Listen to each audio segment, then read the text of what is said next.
Kinansela ang flight ni Luz Salcedo sa oras na 7:17 umaga sa Terminal 2 NG Paliparan. Hawak na niya ang kanyang ID. Bukas na ang pinto papasok sa eroplano patungong Cebu. Hindi iyon isang pagkakamali. Ang kanyang upuang isa ay nakapangalan na sa ibang babay. At ang dahilan na nakasulat sa screen ay mas malala pa. Kinansela dahil sa medical na rekomendasyon. Inabot ng ilang segundo bago ito naintindihan ni Luz. Ang kanyang asawa na si Anton Rifas ay nasa 3 metro lamang ang layo mula sa kanya.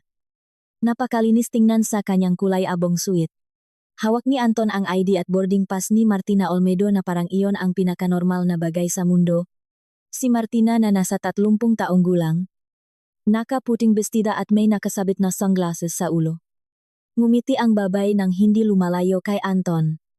Huwag kang gumawang eskandalo rito, Luz. Sabi ni Anton sa mahinang boses, hindi ka pwedeng magbiyahe ngayon. Hindi sumiga si Luz. Hindi niya ibinigay sa kanila ang regalang iyon. Tumingin siya sa empleyada ng paliparan. Isang batang babae na hindi malaman kung saan ititingin ang mata. Nagsalita si Luz ng mabagal. I-print mo ang eksaktong dahilan nega kanselasyon. Ang oras, ang code at ang pangalan ng nag-aproba nito. Nakteam ang pagkak ni Ensong. Luz, tama na yan, nakakahiya sa mga tao. Ngunit marami nang nakita si Luz sa pila. 2 matandang pasahero ang nakukunwaring walang naririnig. Isang lalaking may hawak na briefcase ang nakatingin sa kanila mula sa likod ng kanyang cellphone. Ang kahihiyan ay pampubliko. Kalkulado at malinis. Walang murahan dahil hindi na kailangan. Binura nila siya sa flight na parang isa lamang siyang abala. Nakprint en isang pahina ang empleyada. Kinuha ito ni Luz nang hindi nangingini ang magakamay. Nandun ang kanyang buong pangalan. Ang kanyang booking reference. Ang pagbabago ng upuan. At isang pangungusap na nakpatayo ngang kanyang balahibo. Kusanglop na pagtalikot na pinirmahan ng pasahero. Wala akong pinipirmahan, sabi ni Luz. Bumaba ang boses ni Martina na tila may lason. Minsan nakakalimutan natin ang mapinipirmahan natin kapag hindi tayo maayos. Nag-angat ng tingin si Luz. May isa pang detalye sa papel. Inihanda ang kanselasyon noong nakaraang gabi. Sa oras na 10:43 at kasama ng internal code ay may nakalagay na medical na sanggunian na walang sinuman ang nagsabi sa kanya. Doon niya naunawaan na hindi lamang ito isang pagtataksil. Ito ay isang planadong kaso. At may nagsimulang bumuo nito bago pa man siya tumuntong sa paliparan. Tiniklop ni Luz ang papel sa gitna. Hindi para itago. Kundi para hindi mabasa ni Anton ang detalyeng kani-kanina lang niya nakita. 10:43 nga nakaraang gabi. Ibig sabihin walang nagdesisyon ng biglaan sa pintuan ng eroplano. May nahanda ang kanyang pakawala habang siya ay nasa bahay nila sa Dasmariñas Village. Habang pinaplansa niya ang isang asul na blusa at nakacharge ang kanyang cellphone sa tabi ng kama. Nasa ibabaw, paring ngang keyboard ang kamay ng batang empleyada. Halatang hindi komportable. Palipat-lipat ang tingin niya kay Luz, kay Anton at kay Martina. Tila naghihintay na may dumating na nakatataas upang alisin ang problema sa kanya. At iyon nga ang eksaktong nangyari. Isang babaeng nasa 50 taong gulang. May maikling buhok, may manipis na salamin at nakasuot ng asul na vest ng supervisor. Lumapit siya mula sa gilid ng counter. May hawak siyang itim na folder at isang ID na luma na dahil sa paglipas ng panahon. Ako si Flora Navarro, ang supervisor dito, sabi niya. May problema ba tayo? Sumagot si Anton bago pa man makabukang bibig si Luz. Walang seryoso. Kinabahan lang ang asawa ko. Kailangan na naming sumakay. Hindi tumingin si Flora kay Anton. Tumingin muna siya sa apeluidong salkedo na nasa papel. Pagkatapos ay sa maliit na pilak na alpilar na nakakabit sa damit ni Luz. Isa itong simpleng alpilar na mukhang luma. May nakukit na ugis sa pagwita. Nakita na iyon ni Flora maraming taon na ang nakalipas sa mga lumang folder ng mga pribadong flight ng pamilya Salcedo. Bago pa man naging isang tanyak na kumpanya ang Isla Airways. Para sa iba wala itong ibig sabihin. Pero para kay Flora meron. Nagbago ang kanyang ekspresyon sa loob ng isang segundo. Senyora Salcedo, sabi niya sa mas mahinang boses. Maari ba kayong sumama sa akin sandali? Tumawa ng mahina si Martina. Aba ang galing ngayon tinatrato na siyang parang isang importanteng tao. Hindi sumagot si Lut. Sumunod siya kay Flora ng 2 hakbang sa gilid niyang counter. Sapat lang para lumayo sa pila ngunit nakikita pa rin ang pinto. Nakatayo lang si Anton at tensyonadong nakatingin sa kanyang relo. Ilang minuto na lang at isasara na ang flight. Nagbukas ang panibagong screen si Flora. Nagtip siya ng mabilis at kalmado na parang ginawa na niya ito ang libu-libong beses. Lumabas mula sa printer ang pangalawang papel na mas mahaba. Naglalaman ito ng kasaysayan, ng mga pagbabago sa booking. Hindi ito ang karaniwang dokumento na ibinibigay sa isang galit na pasahero. Isa itong internal na record. Hindi dapat ganito ang nakalagay rito, bulong ni Flora. Hindi akad nagtanong si Luz. Nagbasa siya. Una niyang nakita ang pagbabago ang upuan. Pangalawa ang kanselasyon. Pangatlo ang isang tala na ginawa bago maghating gabi. May nakasulat na naghihintay niya kay panlabas na validasyon. At sa dulo ay may isang linya kung saan nakalagay na ang gumawa nito ay isang profile na may autorisasyon ang pamilya. Isa itong limitadong access. Ginagamit lang para sa maliliit na pagbabago tulad ng espesyal na tulong o mga autorisadong transaksyon ang pamilya. Hindi para magkansela na flight o maglagay na pekeng medikal na tala. Nanuyo ang lalamunan ni Luz. Pwede ko bang itago ang record na ito? Tumango si Flora nang hindi nag-angat ng tingin. Lalagyan ko ang tala na naiprint ito bago isara ang flight. Pero kung gusto mong kumilos kailangan mong gawin ngayon din. Sa kabilang dulong counter nilakasan ni Anton ang kanyang boses para magmukhang makatwiran sa harap ng ibang tao. Luz, parang awa mo na huwag ka nang gumawa ng eksena. Nasa may pintuan na si Martina, dala ang kanyang bag at ang tiket. Lumingon siya kay Luz nang may malupit na pahihing kalmado. Tila ba ang salamin na pinto ay isang hangganan na hindi na mabagogo. Wala siyang sinabi dahil hindi na kailangan. Lumapit ng kaunti si Flora kay Luz.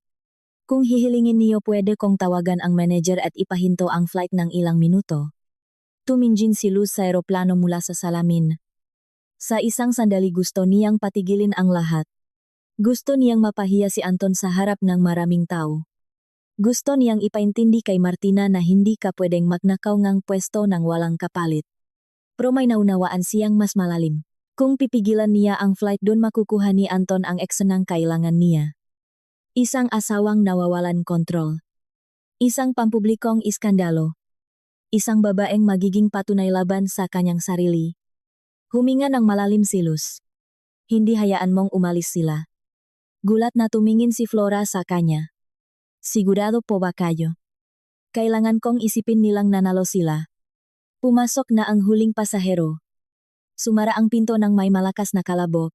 Ilang minuto ang lumipas at nagsimulang gumalaw ang eroplano sa runway.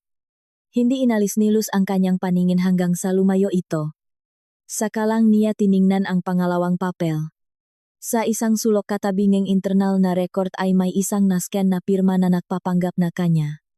At ang pirmang iyon ay may kurba na hindi kailanman gagawin ni Luz. Hindi gumalaw si Luz hanggang sa mawala ang eroplano sa paningin niya. Mainit pa rin ang pangalawang papel mula sa printer. At ang pekeng pirma na iyon ay mas mabigat pa kaysa sa kanyang bagahe. Hindi ito isang simpleng away mag-asawa. Hindi ito tungkol sa isang kabit na umagawngang upuan. May isang taong gumagamit sa pangalan niya para palabasin na isa siyang babaeng walang kakayahang magdesisyon. Dinala siya ni Flora sa isang maliit na opisina sa gilid na counter. May bakal na mesa, isang basurahan na puno ng bapunit na boarding pass at isang baso ng malamig na kape. Gumawa siyang kopya ng internal na record at isinulat ng kamay ang eksaktong oras kung kailan ito naiprint. Ilalagay ko ito sa opisyal na tala, sabi ni Flora habang ibinababa ang boses. Pero huwag niyo itong ipapakita na parang isang simpleng reklamo lang. Iba ang pupuntahan nito. Naintindihan ni Luz ang babala. Itinago niya ang mga papel sa lubga kanyang bag at naglakad papunta sa istasyon ng pulisya sa paliparan. Habang naglalakad siya sa terminal, nakikita niya ang mga pamilyang kumakain na ensaymada.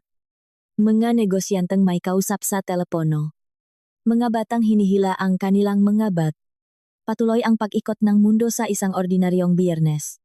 habang ang buhay niya ay tahimik na nakakadurok-durok. Sa istasyon nege pulisya hindi siya nagsalita tungkol sa selos o kahihiyan. Humiling siyang magpablotter tungkol sa posibleng pamemekeng dokumento na may kinalaman sa isang kinansalang flight. Hindi niya inaasahan na mareresolba nila ang lahat doon. Kailangan niyang gampet sa isang selyo at isang opisyal na patunay na hindi siya nag-iimbentong kwento. Nakinig ang pulis na may halong ginip dahil sanay na siya sa mag-aaway sa paliparan. Pero nagbago ang reaksyon nito nang ilapak ni Luz sa mesa ang kopyang rekord ang medikal na sanggunian at ang naskan na pirma. Sinasabi niyo po bang hindi kayo ang pumirma dito? Hindi ko lang sinasabi na kakasiguro ako. Naksulat ang pulis nila yang siya ang isang papel at binigyan siyang kopya. Ang maliit na asul na selyong iyon ay nakbalik ng kaunting lakas kay Luz. Paglabas niya tinawagan niya si Atty. Gonzalo Ibanez, ang abogado ang kanilang pamilya mula pa noong buhay ang kanyang ama.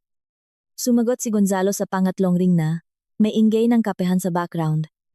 Huwag mong tatawagan si Anton, huwag kang magmomensahe kay Martina at huwag kang magpo-post sa social media. Iyon ang una niyang sinabi pakarinig sa boses ni Luz. Kung gumagawa sila ng sarili nilang kwento kailangan nilang ang reaksyon mo para maging totoo iyon. Idiniin ni Luz ang cellphone sa kanyang tainga. Unti-unting umaakyat ang galit sa kanya hindi bilang isang apoy kundi bilang isang matibay na desisyon. May hawak akong dokumento na may pekeng pirma ko. Ipadala mo sa akin, sabi ni Gonzalo. At sabihin mo kay Flora na itago ang orihinal na record. Tatawag ako ang eksperto sa pagsusuring ng pirma. Makalipas ang 10 minuto nakpadala si Flora ng mas malinaw na litratong dokumentong nakakabit sa kanselasyon. Isa itong nascan na medical na sertipiko. Parang sinuntok, si Luz nang makita ang pangalan ng doktor. Dr. Rafael Medina mula sa Iloilo. Ang doktor na gumamot sa kanyang ina maraming taon na ang nakalipas bago ito nagretiro. Naalala pa ni Luz ang klinika nito. Ang amoy ngamot at ang mga nakababang bintana. Hindi ito pwedeng maging isang pagkakataon lang. May nanghalungkat sa malumang papeles ng pamilya niya at kumuha ng impormasyon para bumuwang ang kasinungalingan. Tumawag muli si Gonzalo makalipas ang ilang sandali. Hindi tugma ang pirma. Sabi ngang eksperto muha itong isang ginupit na litrato at hindi totoong pirma na ginawa sa ibabaw ng papel. At may isa pa. Kung hindi ka makakarating sa Cebu ngayong araw pwede, nilang sabihin na kusang lukang umatras dahil sa sakit. Tumingin si Luz sa kanyang relo. Alas 10:36 ng umaga. Ano bang meron sa Cebu na hindi pwedeng mahintay? Natahimik si Gonzalo. Eniga, isang segundo. Alas 6 na gabi magsisimula ang presentasyon ng kumpanya. Kung wala karon sila ang kokontrol sa opisyal na kwento. Binuksan ni Luz ang kanyang bag, inilagay ang ngasalyadong papel sa isang pulang folder at naglakat palabas ang terminal. Biglang pumasok ang isang mensahe mula kay Flora. Nakasaad doon. Chinek ko ang access. Hindi empleyado ang gumawa nito kundi isang autorisadong profile ang pamilya. Lumabas si Luz ng paliparan na yakap ang pulang folder sa kanyang dibdib. Tila ba hindi mga papel ang dala niya kundi isang bahagi ng kanyang pagkatao. Bukas pa rin ang mensahe ni Flora sa screen. Ang access ay hindi mula sa isang empleyado kundi sa isang miyembro ng pamilya. Lumiit ang mundo nga pwedeng pagdudahan. Pero hindi pa rin ito sapat para mag-akusa ng hindi siya nakmumukhang isang nasasaktang asawa. Sa kalagitnaan ng pagmamadali bumili siya ng tiket sa ibang airline patungong Cebu gamit ang kanyang nangingininam nga daliri. Nagbayad siya ang 10,000 piso para sa huling minutong flight. Sa paligid niya pinag-usapan ng mga tao ang delay, ang mga bagahe at ang mga batang ayaw umupo. Isang babae ang nagbubukas ng biniling ensaymada. Ang oras lang ang nakikita ni Luz. Alas 10:58. Alas 6 magsisimula ang presentasyon sa Cebu. Bawat minutong lumilipas ay isa pang blok sa kwentong binubuo ni Anton nang wala siya. Habang nahihintay sa Terminal 3 nakatayo lang siya sa gilid at tinitingnan ang kanyang sarili sa salamin. Nakatali ang kanyang buhok, gusot ang kanyang suit at may mansa ang kape sa manggas ang kanyang blusa. Naalala niya ang nangyari noong nakaraang gabi. Kumakain si Anton ng gabi na sa kusina habang nagre-reply sa mga mensahe na nakatawbang cellphone. Tinanong niya ito kung handa na ba ang lahat para sa Cebu. Sumagot ito nang hindi man lang nag-angat ng tingin. O huwag kang mag-alala, kontrolado ko ang lahat. Ngayon iba na ang ibig sabihin ng pangungusap na iyon. Tumawag si Gonzalo habang papasakay na siya ang eroplano. Kausap ko na ang eksperto. Kailangan niya ang orihinal na nascan na kopya at anumang lumang dokumento kung saan nila pwedeng nakuha ang pirma mo. Sa bahay na nanay ko may mga folder mula sa Iloilo, sabi ni Luz. Mga lumang titulo medikal na record at mga kontrata. Ibig sabihin hindi lang sila nahanap sa sistema ng paliparan, pinakialaman nila ang napapeles ng pamilya mo. Pumikit si Luz ng isang sandali. Iba ang sakit na dala nito. Hindi lang ito tungkol sa pagbibigay ni Anton ng upuan kay Martina. Tungkol ito sa isang taong pinakialaman ang mandrawer ng buhay niya. Ginamit ang mga papel ng kanyang ina, ang mga alaalang sakit at ang mga lumang pirma. Mga bagay na dapat ay nanatiling protektado. Sa loob ng eroplano bumili siyang kape at tiningnan ang ensaymada sa kanyang bag na binili niya sana para kay Anton kaninang umaga. Tinitigan niya ito at hindi ginalaw. Habang nasa biyahe nagpapadala, si Gonzalo ng maikling tagubilin. Huwag sasagutin ang matawag ni Anton. I save ang lahat ng screenshots. Sabihin kay Flora na ilagay sa opisyal na tala kung sino ang nagprint ng mga record. Sumunod si Luz at inayos sa kanyang isip ang bawat piraso ng ebidensya. Hindi na siya nakaramdam ng pakaligaw. Pakiramdam niya ay huli na siya, ngunit patuloy siyang gumagalaw. 3:30 hapon nagpadala ng mensahe si Anton. Sana ay kumalma ka na, mag-usap tayo mamaya. Hindi sumagot si Luz. Makalipas ang ilang sandali nagpost si Martina ng litrato mula sa isang teras ng isang Grand Hotel sa Cebu. 2 basong wine ang dagat sa likuran at isang caption. Ang magadakilang araw ay nagsisimula sa mga matapang na desisyon. Ini-save ni Luz ang screenshot. Habang nasa himpapawid pa siya, nagsimula na si Anton sa kanyang pag-arte sa Cebu. Ipinasa ni Gonzalo ang isang mensahe mula sa isang tao sa protocol team. Sinasalubong na ni Anton ang mga bisita kasama si Martina. Ipinapaliwanag nila na hindi nakarating si Luz dahil sa medikal na dahilan. Sa parehong mensahe dinagdag NG empleyado na humiling, si Don Esteban Valcarcel, isang miyembro NG board na alisin ang pangalan ni Luz sa programa. Sinabi raw ni Don Esteban ng malakas na ang isang tagapakmana na hindi kayang sumakay ng eroplano nang hindi nagwawala ay hindi handang mamuno sa isang kumpanya. Tuminji na si Luz sa bintanan ng eroplano. Mabilis na dumadaan ang maulap, saka dumating ang isa pang litrato mula kay Flora. Isa itong pinaleking kopya ne internal na record. Katabi ne autorisadong profile ne pamilya ay may nakalagay na buong pangalan, Anton Rivas. At sa ilalim nito ay ang email na nakakonekta sa personal na cellphone ni Anton. Lumapag ang eroplano sa Mactan, Cebu nang may 12 minutong delay. Bumaba si Luz nang hindi hinihintay na lumuwag ang pasilyo. Dala ang pulang folder sa kanyang tagiliran at ang cellphone sa kanyang kamay. Paglabas niya ngang paliparan amoy dagat at usok ng sasakyan ang hangin ng Biyernes ng hapon. Sumakay siya ng taxi at nagbigay ng direksyon sa isang lugar na inaakala niyang lugar ng trabaho, ngunit ngayon ay naging isang larangan ng digmaan. Sa Waterfront Hotel tayo kuya, huwag na tayong dumaan sa malayo. Tumingin ang driver sa rearview mirror at hindi na nagtanong. Ginamit ni Luz ang mga minutong iyon para suriin ang mga hawak niya. Ang selyadong papel mula sa pulisya sa paliparan. Ang internal na record mula kay Flora. Ang screenshot ng pangalan ni Anton sa sistema. Ang litrato ni Martina sa terrace. At ang mga mensahe ni Gonzalo.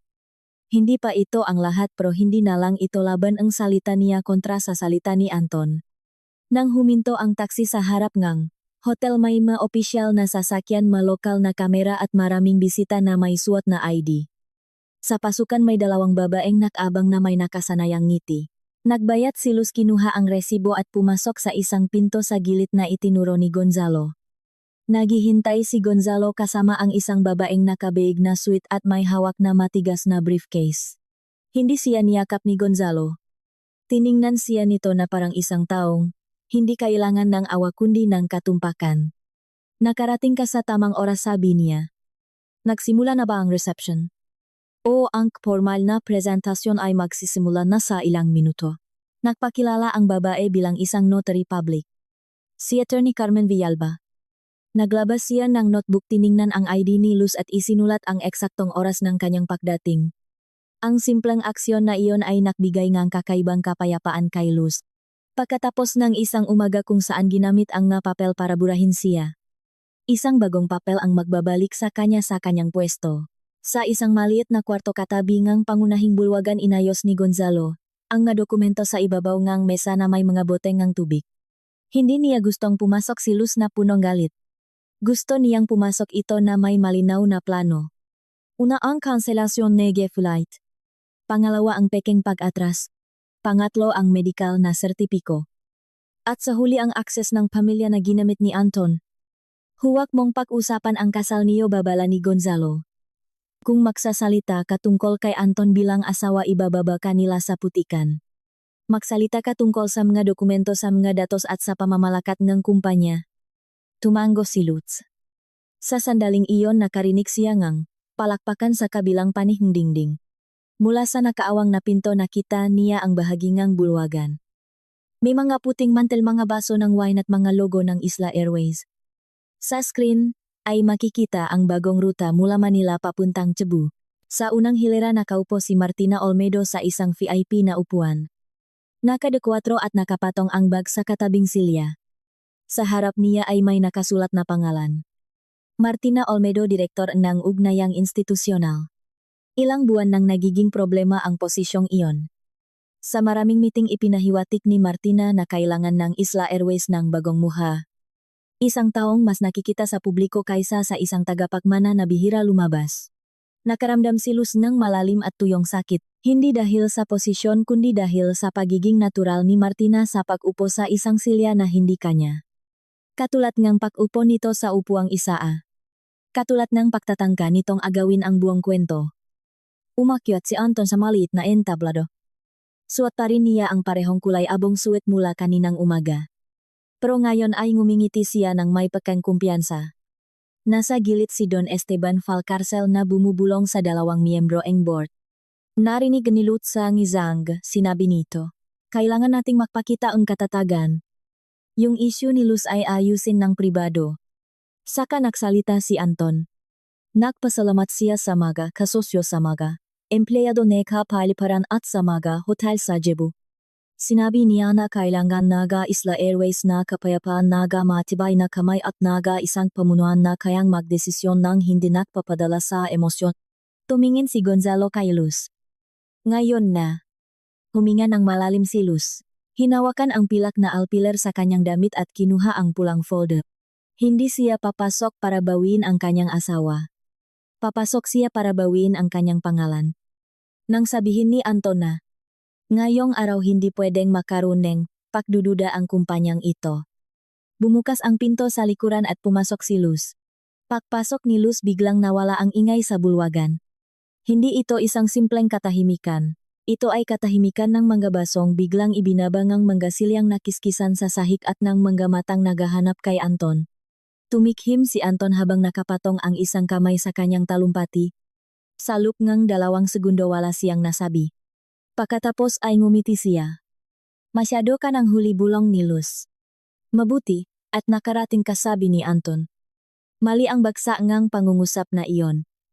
Kahit sama taong walang alam. Muha itong praktisado, maliit at duwag. Sa unang hilera inalis ni Martina ang kanyang bag sa katabing silya na parang bigla niyang naalala na hindi sa kanya ang upuang iyon.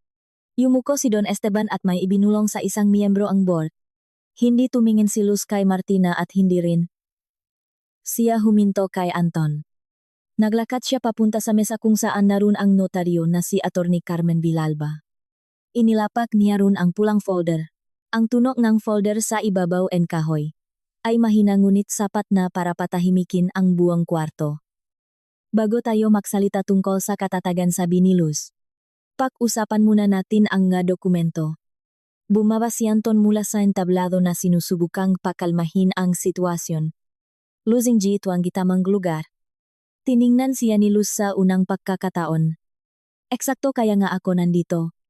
Pumwesto si Gonzalo sa likod ni Luz nang hindi inaagaw ang atensyon. Binuksan ng notaryo ang kanyang notebook at isinulat ang oras. Ang maliit na detalyeng iyon ang pakalaw and ballpen sa papel ang nakpabaho sa temperatura ng kwarto. Hindi na ito isang nakakahiyang eksena. Ito ay isang opisyal na hakbang. Inilabas ni Luz ang unang papel. Hindi niya itinaas ang kanyang boses. Ipinakita niya ang kanselasyon nege flight ang oras ang booking reference at ang medikal na dahilan na inilagay sa sistema. Pagkatapos ay inilapag niya ang peking pag-atras na may nascan na pirma. Kaninang umaga pinigilan akong sumakay sa flight papuntang Cebu. Nakalagay sa sistema na kusanglup akong umatras at may medikal na rekomendasyon. Parehong hindi totoo ang mga iyon. Ibinabangang isang photographer ang kanyang kamera. Isang babae mula sa protocol team ang tumigil sa pamimigay ng programa. Naktim ang malapi ni Enchong. Isang pag-iingat lang iyon, sabi niya. Wala ka sa sarili mo kanina. Inilapit ni Luz ang pangalawang papel sa notaryo. Humiling ako ng kopya ng record bago isara ang flight. At makakapagpatunay ang supervisor sa paliparan. Iniharap ni Gonzalo ang kanyang laptop sa mesa. Sa screen lumabas si Flora Navarro na nakaupo sa maliit na opisina sa paliparan, suot pa rin ang asul na vest. Mukha siyang pagod ngunit matapang. Pinapatunayan ko na humingi ng record ang pasahero sa harap ko, sabi ni Flora. At pinapatunayan ko na ang kanselasyon ay nakahanda, na bago pa man siya dumating sa paliparan. Muling umingay ang bulwagan. Sinubukang sumingit ni Don Esteban. Hindi ko yata kailangan na gawing malaking issue ang isang simpleng problema sa paliparan. Hindi ito simpleng problema sa paliparan, pinutol si Johnny Gonzalo. Ito ay isang dokumento na may peking pirma. Inilabas ni Luz ang nascan na medical na sertipiko. Nang makita niya muli ang pangalan ng doktor mula sa Iloilo, nakaramdam siya ng sakit ngunit hindi niya ito ipinahalata. Ilang taon nang retirado ang doktor na ito. Nanay ko ang ginamot. Niya hindi ako. At hindi siya ang nag-issue ang sertipikong ito kaninang umaga. Sinuring notaryo ang kopya, ang numero at ang petsa. Idinagdag ni Gonzalo ang paunang pagsusuring ng eksperto na ginawa mula sa litrato.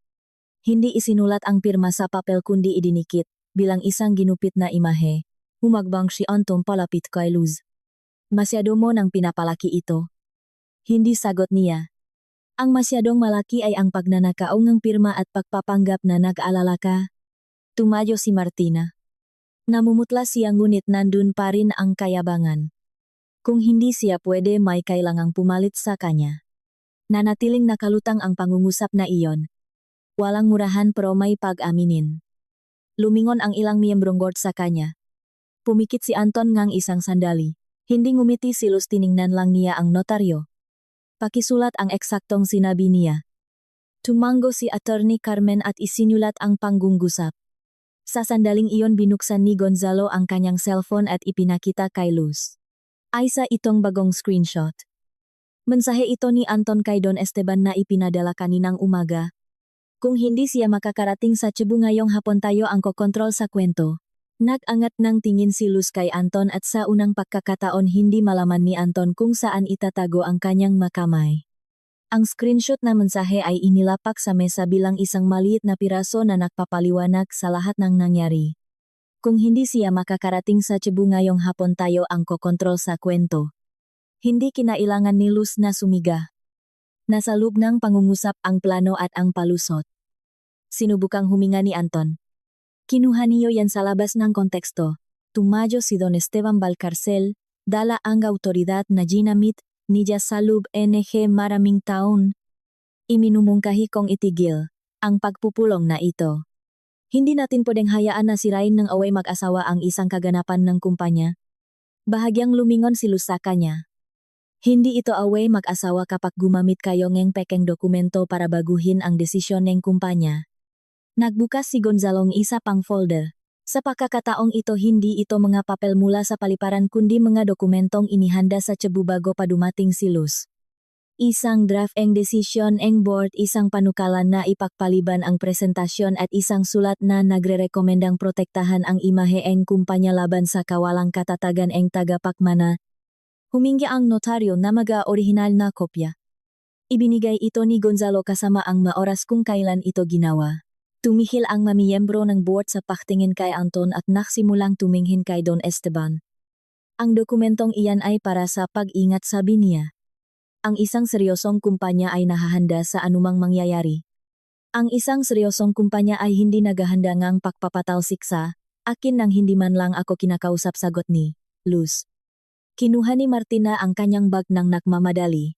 Gusto niyang tingnan ang kanyang cellphone ngunit hinarangan siya ang isang babae mula sa protocol team nang hindi siya hinahawakan. Hindi ito isang formal na utos kundi ang pakiramdam ngang buong kwarto na naiintindihan kung sino ang nag-isa na lang. Ipinakita ni Gonzalo sa screen ang isang email mula kay Martina papunta sa isang external consultant. Pinag-uusapan doon ang pagpakita, ne pag-aalala, ne pamilya ang pagpigil kay Luz na magmukhang biktima at ang paghahanda ne sasabihin ni Anton. Ang prioridad ay ang katatagan ng kumpanya. Nakaramdam si Luz matinding pagod. Hindi lang dahil sa pagtataksil, kundi dahil sa oras na ginugol ng gataong ito para gumawa ng kwento tungkol sa kanya na wala siya. Gusto ni Martina ang posisyon ko, sabi ni Luz. Gusto ni Anton na magsalita para sa akin. At kayo, Don Esteban. Gusto niyo na ang pakawala ko ay maging patunay laban sa akin. Sumandal si Don Esteban sa isang silya. Mag-ingat ka sa mga ibinibintang mo. Binuksan ni Luz ang huling bahagi ng pulang folder at inilabas ang sertipikasyon ng mga bahagi ng kumpanya na pinirmahan 6 na buwan na ang nakalipas. Hindi niya ito iwinagay, inilagay lang niya ito sa harap ng notaryo. Wala akong ibinibintang, iginigiit ko lang ang makarapatan ko. Sinyuri ni Atty. Carmen ang dokumento, tiningnan ang selyo at binasa ng malakas para marinig ng lahat. Si Luz Salcedo Ruiz ang may-ari ng pinakamalaking bahagi ng Isla Airways. Sa madaling salita, hindi isang bisita o isang palamuting tagapagmana si Luz. Siya ang may tunay na kontrol sa kumpanya. Namutla si Anton. Hanggang sa sandaling, iyon marahil, inakala niyang kinakalaban, niya ang isang asawang walang laban. Isang society. Hindi niya naintindihan na kinansela niya ang flight ng taong may huling pasya sa kumpanya. Tiningnan ni Gonzalo ang listahan ng madumalo at kinausap ang notaryo ng mahina. Sapat ang bilang ng mamiyembro ng board ayon sa batas ng kumpanya para magsagawa ng isang emergency meeting.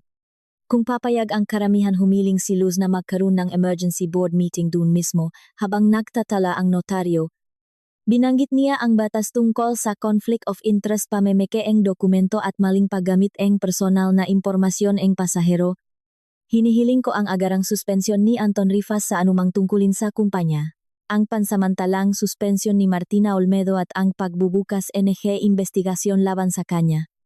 At ang pagtanggal kay Don Esteban sa pulong na ito habang iniimbestigahan ang kanyang partisipasyon. Mas masakit ang katahimikan kaysa sa anumang siga. Isa-isang bumoto ang mamiyembrong board. Ang una ay bumoto habang nakatingin sa sahig. Ang pangalawa, isang babaeng hindi nagsalita. Buong hapon ay nagtaas ng kamay at tumingin ng diretso kay Luz. Sumunod ang isa pa at isa pa. Sapat na ang boto. Kinuha ni Martina ang kanyang bag nang walang natitirang dignidad. Gustong lumapit ni Anton pero humarang si Gonzalo. Huwag ngayon. Isinara ni Don Esteban ang butones ang kanyang jacket gamit ang nanginginig na mga daliri. Sa loob ng maraming taon siya ang laging lumalabas ng kwarto habang iniiwan ang iba na tahimik. Ngayong hapon siya ang umalis sa bulwagan habang inaalalayan ang 2 gwardiya ng hotel. Nang dumaan siya sa tabi ni Luz, hindi siya tumingin. Bumalik si Luz sa entablado. Nasa mesa pa rin ang pangalan ni Martina. Kinuha ito. Ni Luz, tiniklop sa gitna at inilapag sa tabing maopisyal na tala. Kinansela ang asawa ko ang flight ko, sabi niya. At ngayon kinansela niyo ang palusot niya. Sa kanak-angat ng tingin ang notaryo at may idinagdag na nagpatigil kay Anton. Senyora Salcedo, may isang dokumento pa tayong kailangang ilakip. Ang buong rekord kung sino ang nag-apruba sa profile ng pamilya. Hiningi ng notaryo ang buong rekord at binuksan ito ni Gonzalo sa laptop. Walang lumabas na hindi kilalang pangalan o isang malaking sapwatan. Mas malungkot ang lumabas. Hiniling ni Anton ang profile ng pamilya 3 linggo na ang nakalipas. Ginamit niya ang pagiging asawa niya at isang lumang autorisasyon na pinirmahan ni Luz para sa maliliit na transaksyon. Kinuha niya ang tiwala ng isang asawa at ginamit ito bilang armas laban sa kanya. Walang sinabi si Luz sa loob ng ilang segundo. Inayos lang niya ang pilak na alpiler sa kanyang damit na tumabingi. Pagkatapos ay hiniling niya na ilakip ang dokumentong iyon sa opisyal na tala at ituloy ang pulong ng walang sigawan. Nang hapong iyon inanunsyong Isla Airways sa Lupngang, kumpanya ang suspensyon ni Anton. Ang investigasyon kay Martina at ang pagsusuri sa lahat nege access, nege pamilya. Hindi na bumalik si Don Esteban sa kanyang pwesto sa board habang bukas ang investigasyon. Hindi agad umayos ang buhay ni Luz. Pagbalik niya sa Maynila dumaan ang magabi na hindi siya makatulog sa bahay nila sa Dasmariñas Village. Pinakikinggan niya ang ingay ng sasakyan at ang tahol ng aso sa labas. Makalipas ang isang buwan na hain siya ang petisyon para sa annulment sa korte. Hiniling ni Anton na makita sila sa isang kapehan sa Tomas Morato. Mukha siyang mas maliit kapag walang nanonood sa kanya. Hindi ko alam na ikaw ang tunay na may-ari, sabi niya. Ibinaba ni Luz ang kutsarita sa platito. Hindi ka bumaksak dahil hindi mo alam kung sino ako. Bumaksak ka dahil inakala mong pwede mo akong burahin. Hindi siya nahanap ng palakpak. Pinalitan niya ang patakaran, pinrotektahan ang datos at ginawang tagapayo si Flora Navarro. Bumalik siya sa trabaho ng maaga na may kasamang kape at maayos na mga folder. Makalipas ang 3 buwan bumalik siya sa Terminal 2. Sa pagkakataong ito mag-isa siyang nagbibiyahe. Pagdaan niya sa inspeksyon tiningnan niya ang kanyang boarding pass. Nandun ang kanyang pangalan malinis at buo. Nang sabihin ng empleyada na, "Senyora Luz, maligayang pagdating po." Tipid siyang ngumiti. Naglakad siya papasok sa eroplano na may bitbit na pulang folder. At ang eroplano ay naghihintay sa kanya tulad ang isang nakabukas na pinto. Minsan ang pagtataksil ay hindi dumarating na may malakas na kalabok, kundi sa pamamagitan ng isang pirmang ginamit ng walang paalam. Isang mabait na salita na hinamit para mambastos. At isang pagkawala na pinlano ng iba. Kaya ang kwento ni Luz ay hindi lang tungkol sa isang sirang relasyon. Tungkol ito sa kahalagahan ng pagpapanatili ng kalmado kapag sinubukan ng iba na gamitin ang sakit mo laban sa iyo. Ang pagtitiwala ay hindi nangangahulugang ibibigay mo ang susiing buhay mo nang nakapikit. Ang pagmamahal ay hindi nag-obliga sa iyo na isuko ang iyong desisyon, ang iyong mga papel, ang iyong boses at ang iyong pangalan. Ang dignidad ay hindi palaging ipinagtatanggol sa pamamagitan ng ingay. Kadalasan ipinagtatanggol ito sa pamamagitan ng pahinging ng kopya, pag-save ng mensa, pagtawag sa tamang tao, at pagtanggi na umarta ayon sa inaasahan ng kalaban. Nanalo si Luz dahil hindi niya hinayaan na ang galit ang magdesisyon para sa kanya. Nahahanap siya ang katotohanan bago ang pahihiganti. Hustisya bago ang iskandalo. At kapayapaan bago ang pride. Pagkatapos ng isang pagtataksil, ang pinakamahirap ay hindi ang patunayan kung sino ang nagsinungaling. Ang pinakamahirap ay ang huwag. Mawala ang iyong sarili habang sinusubukan itong patunayan. Dahil kapag may bumura sa iyo sa sarili mong kwento, ang trabaho mo ay hindi ang makmakawa ng pwesto, kundi ang alalahanin kung sino ka. At muling isulat ang pangalan mo gamit ang sarili mong nga kamay.